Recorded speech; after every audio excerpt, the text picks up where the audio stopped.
Welcome to the first episode of the JS podcast. My name is Juras.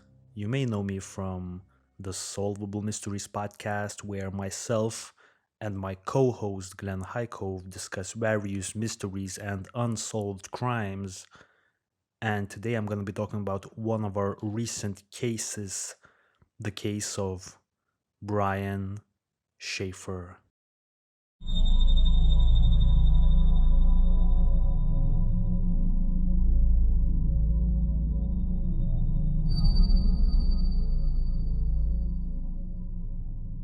Brian Shaffer was a medical student at Ohio State University on the night of March 31st, 2006.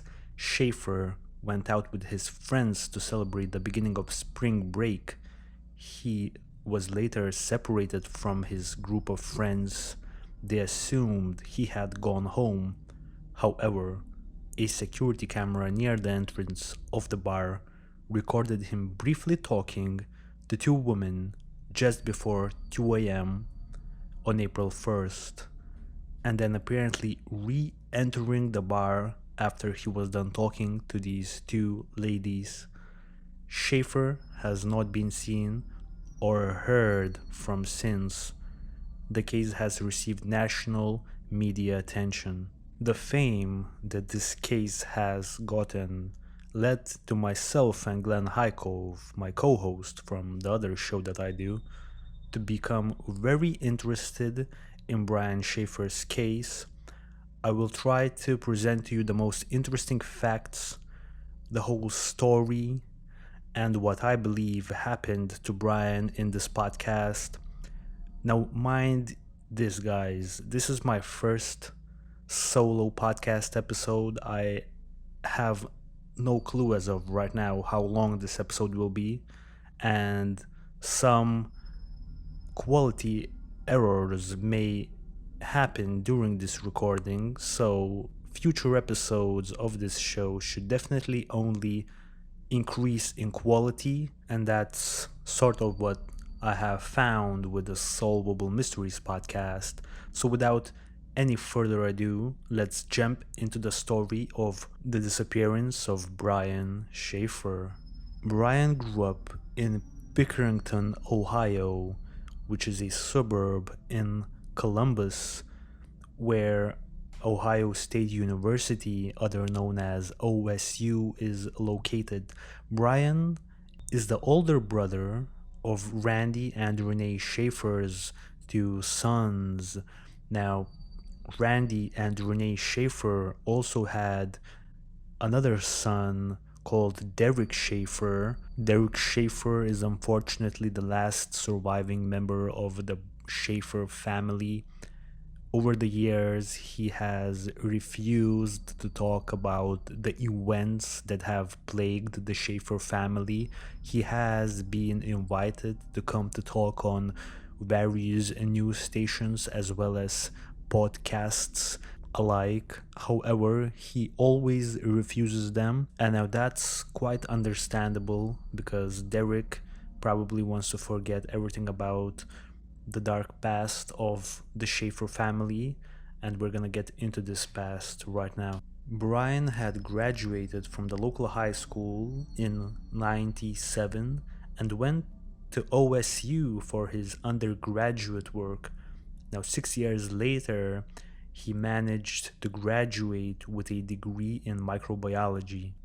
Following those studies, Brian began studies at the Ohio State University College of Medicine in 2004. During his second year there, in March of 2006, Brian's mother, Renee Shaffer, had died. Renee has passed away because of MDS, which is a group of cancers in which immature blood cells in the bone marrow do not mature, so do not become healthy blood cells. Early on, no symptoms typically are seen. However, later on in this sickness, symptoms may include feeling tired, shortness of breath, easy bleeding, or frequent infections. Some types of MDS may actually develop into various types of leukemia. Now, from this, I'm gauging that this sickness definitely took a toll on the whole family because MDS will take a lot of strength to cope with, both from the patient and everyone around the patient, because basically this person is dying in front of everyone's eyes, and this sort of setback would cause any human to become very distort, and you can't say that this does not affect a person. Now, a lot of theories are thrown out regarding Brian Shaffer's disappearance, that potentially this life event, Renee passing away because of MDS, may have caused him to start a new life, or potentially take a more sinister route that would be taking his own life and committing suicide. I will state I don't believe that that was the case, because Brian didn't seem like the type of person who would kill himself. He seemed like he was a very happy person. He had a lot of friends, both in college and his personal life. This is the reason why I don't believe that Brian has committed suicide on the night of April 1st, because he had a whole lot of people that sort of relied on him, at least for the companionship that he could offer to them, such as his family members, because both Randy and Derek Schaefer's, his father and his brother, they heavily relied on him for the emotional support, and I am sure that that was vice versa as well, because Brian definitely could use all of the emotional support at the time that he could. Now, one of the other people in this case that could offer Brian a whole bunch of emotional support at that point was his then girlfriend, Alexis Wagonier. Alexis Wagonier also plays a big role in this story, and this is because Brian and Alexis had actually booked a flight to Miami for the following week, because April 1st, the day when Brian disappeared at 2 a.m. in the morning, was a Saturday, and April 3rd, I believe, was the Monday. So on Monday, both Brian and Alexis were set to book a flight to Miami for their spring break vacation. Another very interesting fact that could potentially give us some clues as to what Brian was thinking on April 1st, the day when he disappeared, is the fact that both Renee's and Brian's families believe that Brian would be actually proposing to Renee Shaffer on this trip.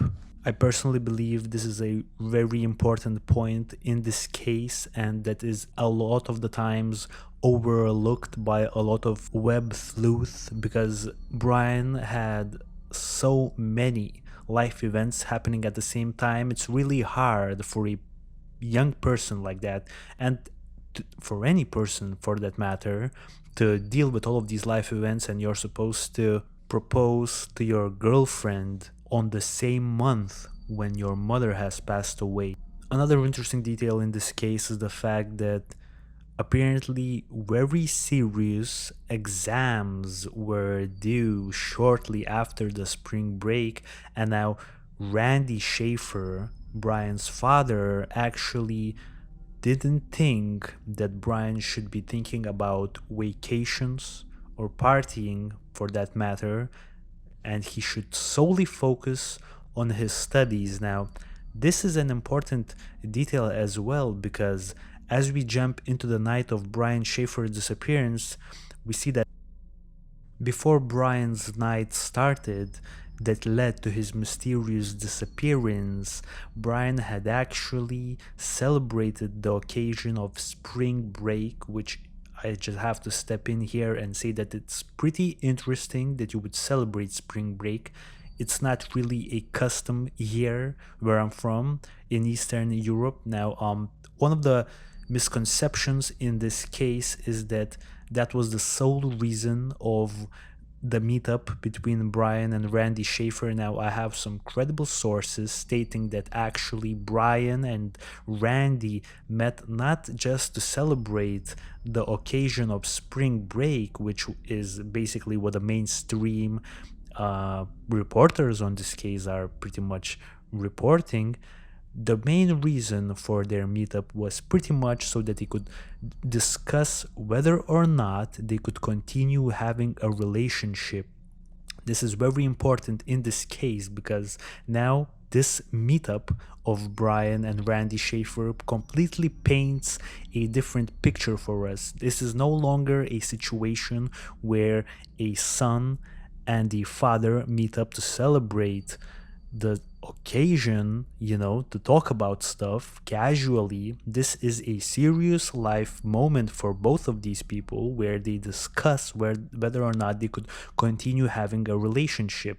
Now, friction between both Brian and Randy have been said to become very strong, but the passing of Renee Shaffer had actually got both of these men closer. So you could say, in a very twisted and sick way, the passing of Renee Shaffer had actually strengthened the relationship of Brian and Randy. Brian was set to meet his friend William Florence, otherwise known as Clint, at 9 p.m. at the Ugly Tuna Saloon, which he did. Ugly Tuna Saloon is a bar in the South Campus Gateway complex on High Street. 1 hour into their night out, Brian actually calls his girlfriend Alexis Wagoneer, and according to my information, Alexis did not pick up the phone call, so Brian left a message, and in this message, a voice message, he stated that he loved her and he couldn't wait to see her, indicating that everything was really good in their relationship. Now, certain events on this night out will sort of make me question whether this was actually the case. Alexis could not join Brian this evening because Alexis was actually visiting her family in Toledo, which is another town in Ohio, and I assume they were supposed to meet up on Monday, that would be April 3rd, to fly out to Miami. Now, Brian never made that flight, and the reason for that will be coming up shortly. After spending a little while at the Ugly Tuna Saloon, Brian and Clint decide to go bar hopping all the way across Columbus city center towards the Arena District.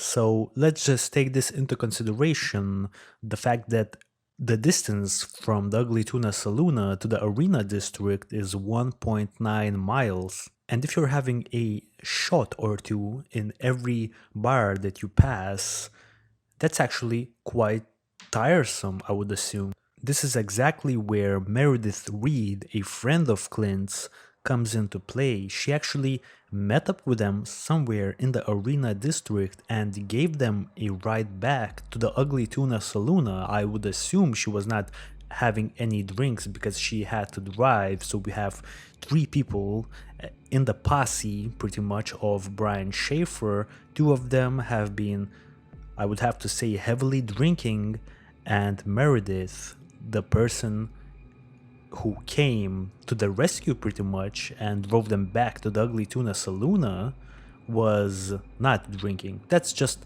logically what I am assuming. Now, you would probably be thinking, why is this important to the case? Well, Brian Shaffer was last seen 5 minutes before 2 a.m. in the morning of April 1st. Pretty much, you could pretty much say it was the middle of the night, and the only real sighting that we have is of a security camera footage. So having at least one sober friend in this group of 3 would sort of enhance their statements, because you can no longer play the drunk friends card and that they don't know what's happening. Meredith Reed actually could, if she saw Brian, she could probably remember that moment quite accurately. We do know for a fact the time when the group of three actually returned to the Ugly Tuna Saloon. That would be at around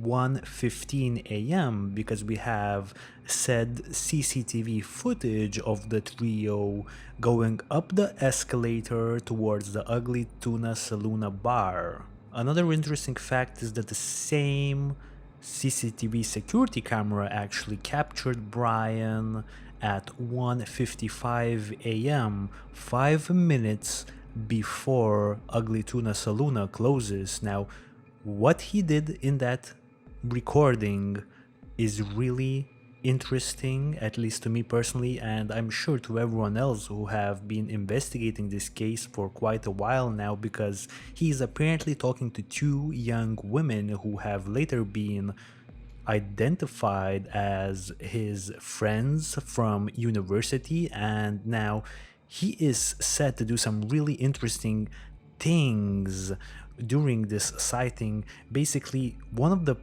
girls that he was talking to, well, he apparently was really being flirtatious with her, allegedly kissing on her neck. Now, this comes as a surprise, I'm sure, to many of us, because let's remember the fact that hours earlier, Brian had called his then girlfriend, the same Alexis Wagoneer who everyone is assuming he's going to propose the upcoming week in that Miami vacation trip, but all of a sudden he is kissing other women's necks at 2 a.m. in the morning. Now, there is not that much information about what Brian actually did with his friends from 1:15 a.m. to 1:55 a.m. Apparently, most sources state that actually Brian separated from his friends Clint and Meredith quite early into the return to the Ugly Tuna Saloon, and that definitely comes as a surprise to me, because I don't really see the logic in calling up a friend in Meredith Reed to pick you up all the way across from the Arena District, completely downtown from the Ugly Tuna Saloon, as I've said before, 2 miles away, drive you back to the Ugly Tuna Saloon, basically, 45 minutes before the bar actually closes, to allegedly do a last call. Now, that would be completely understandable if you would sort of stick together, but Brian actually decides to separate. This definitely makes me question whether or not there was an agenda that Brian had back in the bar. There was a band playing called Rock House. Now, this band is not a super famous band, and I'm sure they were not a super famous band back in 2006. So I don't really see how you could explain the motivation to return to the bar 45 minutes before it closes, just so that they could see the performance end. Let's remember, it was 1:15 a.m. in the morning. I'm not really sure that the band is really all that lively at that point. They're probably trying to get out of there, probably trying to grab a drink as well. What other reason would there be for them to return to that bar?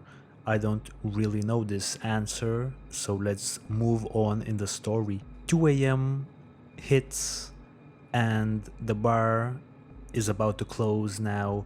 Clint and Meredith, they leave the bar, and this is their statement. They apparently wait for Brian outside. When he doesn't come out of the building, they get a little bit concerned for Brian, waiting around for him outside of the complex, and after a short while, they decide to head back home, I believe, to Meredith Reed's place. I believe Meredith Reed was supposed to be working as a person who looks after homes while the owners of those homes are away. They did not think much of Brian's no-show behavior, basically because they just assumed that Brian would probably walked back home on his own and probably had already done so. They fully expected to hear from him in the following days because Brian only lived 6 blocks away from the Ugly Tuna Saloon, and that is definitely walking distance for Brian. This was not the case, however. Brian's girlfriend Alexis Wagoneer and Brian's father Randy Shaffer both tried to call Brian later that week, but he did not answer his phone. On Monday morning, he had missed the flight to Miami, where him and Alexis were supposed to fly for their vacation.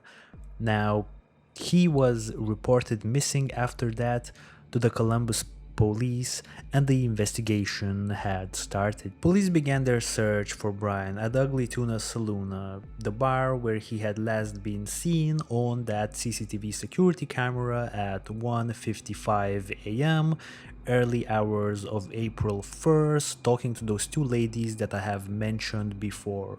Since the area around South Campus Gateway was somewhat blighted with a high crime rate, and I could definitely corroborate these statements from the police because I have looked into the crime rate of Columbus in particular, and apparently Columbus in 2006 had twice the crime rate that was the US national crime rate. So it was obviously some of that you could explain because it was an urban area, and obviously urban areas will have a higher crime rate than, let's say, rural areas. But even for a city, that was a pretty high crime rate. Now, in the CCTV camera footage where we see Brian for the last time, the camera did not record him leaving shortly afterwards when the Ugly Tuna Saloon closed. That was the last time he was seen, pretty much. And, the same camera was actually rolling all night. The only thing that the police released to the public is actually a few snippets of this CCTV footage. Now, I definitely feel like the public, especially since this case has received such massive attention and it has been a long case at this point, an unsolved case for a very long time. A lot of people are looking into it. I feel like the police should definitely release more of the CCTV footages that they have because they have a lot more. We only have the time when the trio enters the bar at 1:15 a.m. and the last time we see Brian Shaffer talking to those two ladies at 1:55 a.m. Now, the police is said to have done a very comprehensive job looking back at this footage, allegedly accounting for every single person who was seen entering the bar from this particular angle of the camera. They said that they could account every single person who left that Ugly Tuna Saloon bar. Now, this is an important detail as well because allegedly there were people who they saw walking outside of the Ugly Tuna Saloon and they could not identify these people, but the police states that they are 100% certain that that was not Brian Shaffer. I'm definitely gonna question that because I have not seen the quality of the security footage that they have seen, because everything that we have seen, well, the quality is definitely low, and I'm certain that you can't account everyone who left, and you can't make sure that Brian was not among the crowd because the crowd was all hunched up in one place. Now, how do you manage to account for every single person? I really don't know. There are some investigators who have been initially working on this case, and they state that they had identified everyone who had entered and everyone who had left the bar. One of the interesting details is that apparently one person actually walked into the bar with a sweater of sorts and had left with a t-shirt. Now, they actually managed to identify this person and talk to him, so that, I guess, illustrates the comprehensive job that the police had done on this case. Shortly after the police was done looking at around the Ugly Tuna Saluna bar, because remember, they did not find any signs of Brian leaving the bar, didn't find Brian inside of the bar.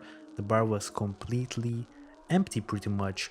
Now, the search began to fan out from the Ugly Tuna Saluna, with officers, sometimes accompanied by police dogs, looking closely in the streets, inspecting dumpsters and various other waste containers, asking residents if they had seen Brian, flyers of Brian's picture showing a tattoo of his upper right arm, which was of a stick figure logo from the cover artwork for the single of Alive by Pearl Jam.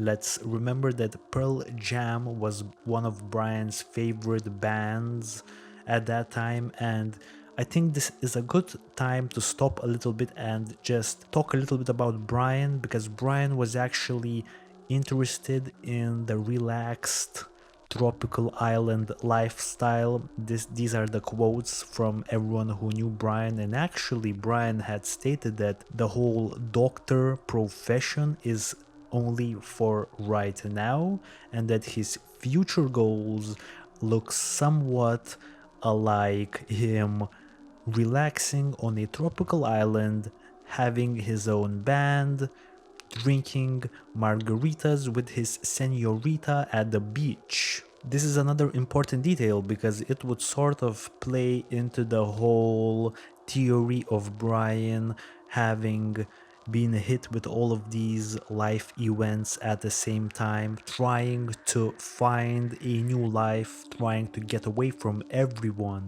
maybe to start a band, maybe to live on a tropical island. Now, the only problem I see with this particular theory is that for you to do that, you would probably have to become somewhat known and pretty much show your face. I'm sure if that was the case, Brian would have reappeared somewhere over the years, or at least a sighting or two would be actually corroborated with the police. Because let's remember, if you're gonna be a musician, you're gonna have to do it in public, and someone is gonna look at you, and someone is gonna remember hearing about Brian Shaffer's story and remembering, isn't this the guy, snapping a picture, sending it to the police, and at that point the jig is up at that point. Now, going back into the investigation, after searching miles away from the bar in every single location, police began to consider other possibilities besides an accident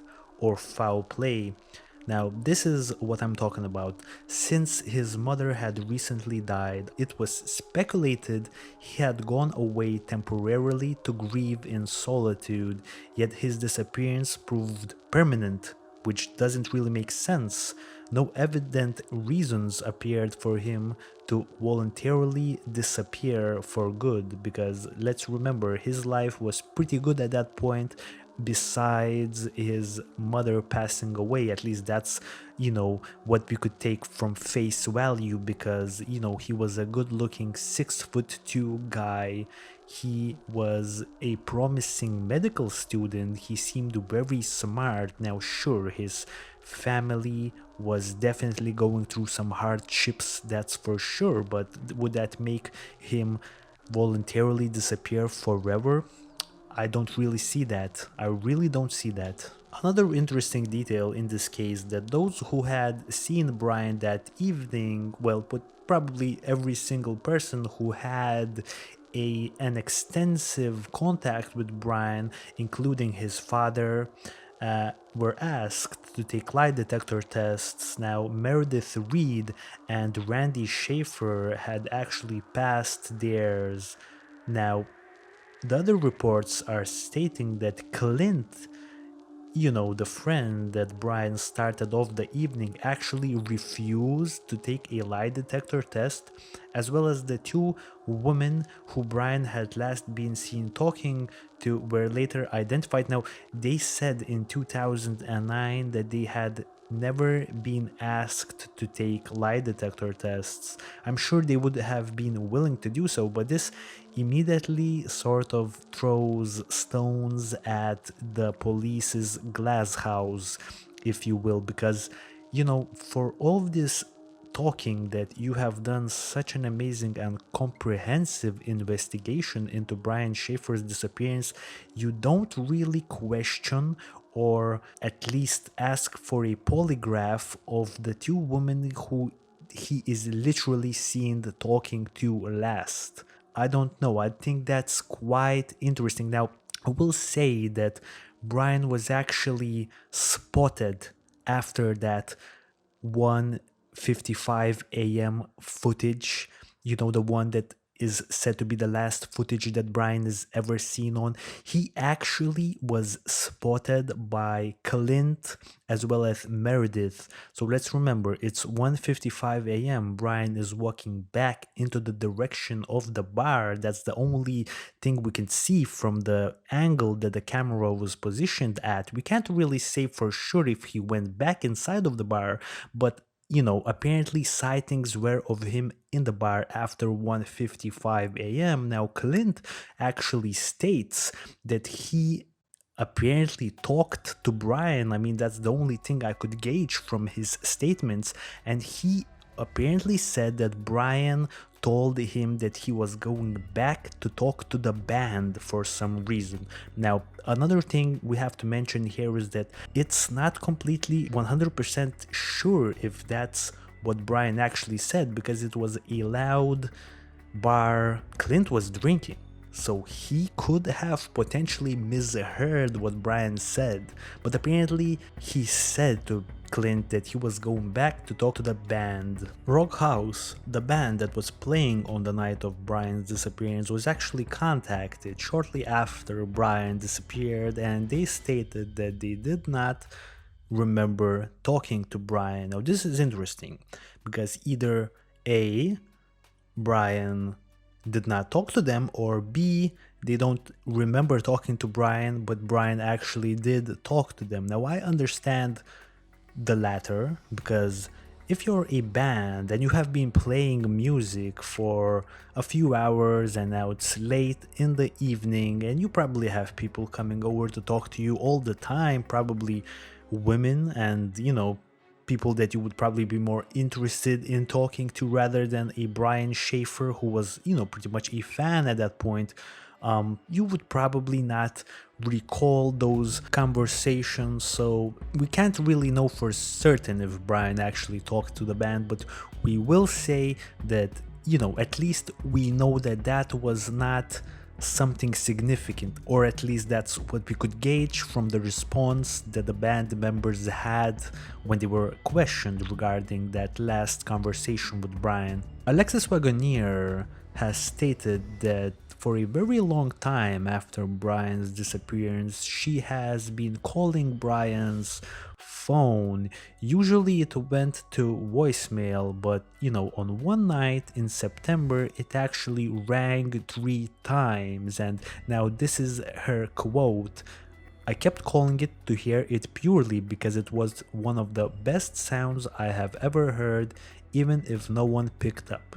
So this is her quote from her MySpace page. I guess this just indicates that this case happened back in the day. Now, Brian's wireless provider, Singular, said that Alexis heard what may have been a computer glitch, and now this ping was actually detected at a cell tower in Hilliard, which is 14 miles northwest of Columbus. So from that we can gauge that it was probably not Brian picking up the phone, and Alexis just heard a glitch in the system. The police received many tips, none of which resulted in any breakthroughs in the case of Brian's disappearance. At a Pearl Jam concert later that year in Cincinnati, lead singer Eddie Vedder took time between songs to ask for tips in Brian's disappearance, but none of those were useful either. Possible sightings in Michigan, Texas and Sweden were investigated. To my knowledge, all of those sightings were not legitimate. Randy Shaffer, who had recently suffered the death of his wife as well as the disappearance of his son Brian, continued the search for his son on his own. A psychic he consulted told him Brian's body was in water near a bridge pier. He and Brian's brother Derek, along with some other citizens who had became very interested in this case, actually spent much of their free time along the shores of the Olentangy River, which flows through Columbus adjacent to the OSU campus, searching in vain for the body near bridges. The possibility of Brian drowning or potentially meeting his fate at a body of water such as the Olentangy River led police to the possibility to consider the heavily disputed smiley-faced murder theory. Now, Brian Shaffer, under this theory, would be the killer's only victim whose body has not yet been found. Columbus police eventually rejected any connection to the alleged smiley-face killer or killers in Brian's case, following the lead of most law enforcement agencies, including that of the FBI, that had extensively looked into the smiley face murder theory, which they dispute. And actually, I will also dispute this theory. This theory is a little bit nonsensical to me, but I mean, in the future, I think I may also look into that one as well. So what could have happened to Brian Shaffer on those fateful morning hours on April 1st in 2006 at the Ugly Tuna Saloon? One thing before we jump into the theories that is very important for us to mention here is the untimely death of Brian's father, Randy Shaffer, in September of 2008 during a heavy windstorm in central Ohio. Randy Shaffer was out in the yard of his Baltimore home clearing debris. A branch blew off from a nearby tree and fatally struck him. Neighbors found his body the next morning and called the police. After his obituary ran online, a condolence book was posted. One of the signatures in it said, "To Dad, Love Brian," and signed from the US Virgin Islands. This suggested Brian might have left Columbus for a new life elsewhere. However, upon further investigation, the note was found to have been posted from a computer accessible to the public in Franklin County, and it was determined to be a hoax. One of the theories of Brian's disappearance would be the intentional disappearance. Now, some people are leaning towards this theory because in the month of April in 2006, Brian was faced with a whole lot of emotional distress. He was supposed to propose to his girlfriend, which is on most circumstances a stressful event for the man who is about to propose, as well as his mother had just died 3 weeks before that supposed proposal, as well as the upcoming exams. Medical exams are no joke, so he had to really stress at least a little bit about those exams. And now he had stated previously that actually medicine and his future in the field of medicine was not even something he wanted to indulge in fully, because his perfect life consisted of him playing music and living that relaxed tropical lifestyle, which doesn't really correlate with the medical profession one bit. It's really not that far-fetched when you consider the fact that Brian's life was not really moving in the direction that he wanted his life to move in. Now, the other set of theories sort of surround Brian walking outside of the Ugly Tuna Saloon and outside of the whole building complex undetected by the security cameras, which is definitely questionable if police really can account for every single person who had left the bar on April 1st, early morning hours of April 1st. Now, he could have changed his clothes in the bar, and that would be his disguise to leave the Ugly Tuna Saloon, which I don't think was the case, because I don't personally believe that he wanted to leave unintentionally. I think he just by a sheer coincidence managed to leave the bar undetected by the cameras, and he was not really looking to avoid those cameras, in my opinion. He just got really lucky, and maybe he did leave by some inconvenient ways. There was a patio area in this bar. Maybe a situation occurred like this. Maybe he goes back to talk to the band. He does actually talk with them for a while. Now he goes to the bathroom, or somewhere else for that matter. He goes out of this place that he had just entered, and now he realizes that the bar has been closed and everyone had left. Now, that's definitely not as far-fetched as one may think, because it's 2 a.m. everyone wants to get back home. No one's trying to stay at the bar until to make sure that everyone is out safe and things like that, because it's a typical night. You're done with your job, you want to go back home. That's just how I feel about it. Brian could have potentially decided to leave the bar via the patio area that was adjacent to this bar. Bar members, or I guess customers of this bar, could actually go back to the patio area and relax there.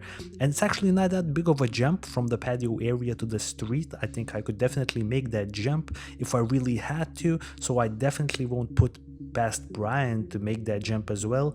And if that had happened, I'm pretty sure no security camera would have captured Brian leaving the bar. Now, what happened next? Well, there is a combination of situations that may have occurred. Now, Brian was drunk at that point. Let's remember, I think that's the main factor here, that he is drunk. And actually, from looking at the CCTV footage, from his body language, I can definitely tell that this man was quite intoxicated. One of the theories that I'm actually strongly leaning towards is that, he was a preppy looking guy who was drunk. Now, if I was a potential robber in the Columbus area that at that point had twice as many violent crime than, the US national average, I'm looking at this guy and I'm thinking I might as well rob him for his money, because, he looks like an easy prey. And, being in Brian's position, I have just talked to these two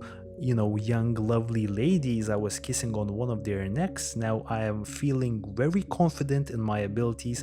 I am 6'2", I am in shape. I've seen some pictures of Brian flexing his muscles. He's definitely in quite a good shape, and I'm thinking he's confident enough to challenge any press for his money. So let's say someone tries to mug him with a knife, potentially.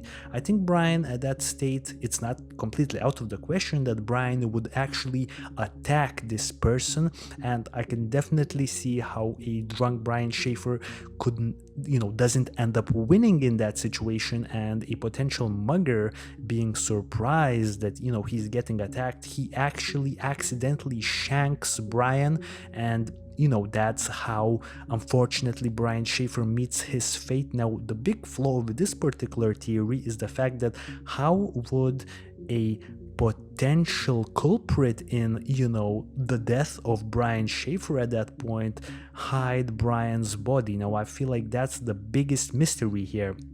One of the proposed theories to explain that would be the dumpsters, because you would sort of throw Brian's body inside of a dumpster, and you would probably expect or really hope that the garbage man drives with his garbage truck and he doesn't check the contents of the dumpster, and he puts everything, all the trash, alongside with Brian in his truck and leaves with the truck.